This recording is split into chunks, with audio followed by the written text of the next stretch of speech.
Իրանին հաղթելու համար հաղթեք վրացական երազանքին, այս մասին գրում է ամերիկացի կոնգրեսական Ջո Ուիլսոնը սոցիալական ցանցում։ Ուիլսոնը գրում է. հակաամերիկյան վրացական երազանք կուսակցությունը շատ է վախենում, որ ամերիկացիները կիմանան, որ նրանք համագործակցում են Իրանի ռեժիմի հետ, այդ պատճառով էլ անում են ամեն ինչ, որ լռեցնեն այն փորձագետներին, որոնք նշում են այդ փաստը։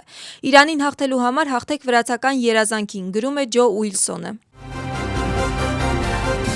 Կրկին գնահատականների թեմա է Իրանի և Վրաստանի վերաբերյալ հրապարակային արված հայտարարությունների հիման վրա պետական անվտանգության ծառայության կողմից սկսված հետաքննությունը։ Ընդդիմությունը հետաքննությունը գնահատում է որպես քաղաքական հետապնդում, իսկ վրացական երազանքում ասում են, որ հարցաքննված անձանց հրապարակային հայտարարությունների խնդիրը պետությանը նպատակաուղղված վնաս հասցնելն է, ինչը քաղաքականորեն աջակցվում և ֆինանսավորվում է։ Պետական անվտանգության ծառայությունում հարցաքննվել է նաև Վախթանգ Կապանաձեն։ Մագիստրատ դատավորի առջև հարցաքննվել են նաև Թինա Խիդաշելին, Գեորգի Կանդելակին և Գուբաս Սանիկիձեն։ Պետական անվտանգության ծառայություն է կանչվել Գեորգի Թարգամաձեն։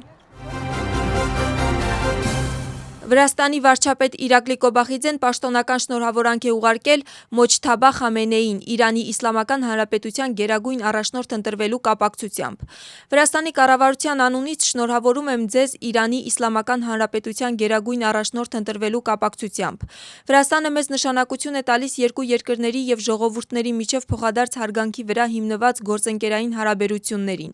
Իրանցի ժողովրդին մաղթում եմ խաղաղություն և բարեկեցություն, նշված է վարչապետի շնորհավորական ուղերձում։ ԱՄՆ-ի նախագահի հայտարարությամբ Իրանին 20 անգամ ավելի ուժեղ կհարվածի, եթե այն փորձի դադարեցնել նավթի հոսքը Հորմուզի նեղուցում։ Թրամփի խոսքով սա նվեր է նահանգների կողմից Չինաստանի և այն բոլոր երկրների համար, որոնք ակտիվորեն օգտագործում են Հորմուզի նեղուցը և հույս ունի, որ այդ ժեստը պատշաճ կերպով կգնահատվի։ Ռուսաստանը հնարավոր է էներգակիրների մատակարարումը Եվրոպայից տեղափոխի ավելի հետաքրքիր ուղղություններով։ Այս մասին հայտարարել է Վլադիմիր Պուտինը նավթի և գազի համաշխարհային շուկայում առկա իրավիճակի վերաբերյալ հանդիպման ժամանակ։ Ինչպես Ռուսաստանի նախագահն է նշել, Եվրամիությունը նախատեսում է լրացուցիչ սահմանափակումներ սահմանել ռուսական էներգակիրների, այդ թվում հեղուկացված բնական գազի գնման վրա և նույնիսկ մինչև 2027 թվականը ամբողջությամբ արգելել այդ մատակարարումները։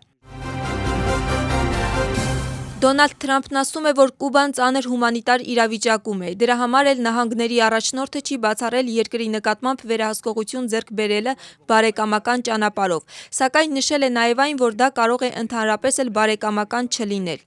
ԱՄՆ-ի նախագահի խոսքով այդ հարցի վրա աշխատում է ԱՄՆ-ի պետքարտուղար Մարկո Ռուբիոն։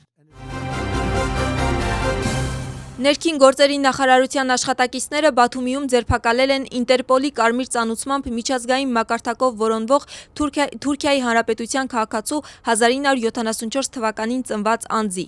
Ձերբակալվածը Թուրքիայի իրավապահ մարմինների պահանջի հիման վրա որոնվում էր Ինտերպոլի կարմիր ծանուցմամբ, ապօրինի ազատազրկման և սեռական բնույթի բռնության մեղադրանքով։ Ձերբակալվածի նկատմամբ իրականացվում են օրենքով նախատեսված արտահանձնման ընթացակարգերը։ Բաթումիի բուլվարի Արափնյա գոտու ապօրինի օբյեկտներից ազատելու գործընթացը շարունակվում է։ Այս փուլում իրականացվել է Արափնյա գոտում գտնվող ապօրինի գիշերային ակումբի և առևտրային օբյեկտների ապամոնտաժումը։ Նշված օբյեկտների վարձակալության պայմանագրերով սահմանված թույլտվության ժամկետը ավարտված էր, և տարածքում դրանց գործունեությունը օրենքի խախտում էր։ Օրենքով նախատեսված ընթացակարգերի համապատասխան Ազգային կատարման բյուրոն իրականացրել է համապատասխան միջոցառումներ և ապահովել շինության ազատումը։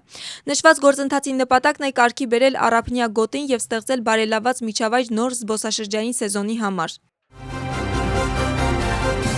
Ուզբեկստանում սկսվել են վրացական մշակույթի օրերը։ Ալիշեր Նավոյի անվան օպերայի և բալետի մեծ թատրոնում տեղի է ունեցել գալահամերգ մշակույթների երկխոսություն «Վրաստան և Ուզբեկստան. ժառանգություն և արդիականություն» խորագրով, որին մասնակցել են Վրաստանի պետական ֆոլկլորային անսամբլ «Էրիսիոնին» և Ուզբեկստանի օպերայի և բալետի թատրոնի «Թումոր» անսամբլը։ Կազմակերպվել է նաև վրաց-ուզբեկական թեմատիկայով ստեղծված աշխատանքների ցուցահանդես։ Մշակույթի օրերի շրջանակներում կցուցադրվեն նաև Էլդար Շենգելայայի և Միխեիլ Կոբախիձեի ֆիլմերը «Խենթերը», «Հարսանիք», «Հովանոց» և «Երաժիշտներ»։ Տեղեկությունը տարածում է մշակույթի նախարարությունը։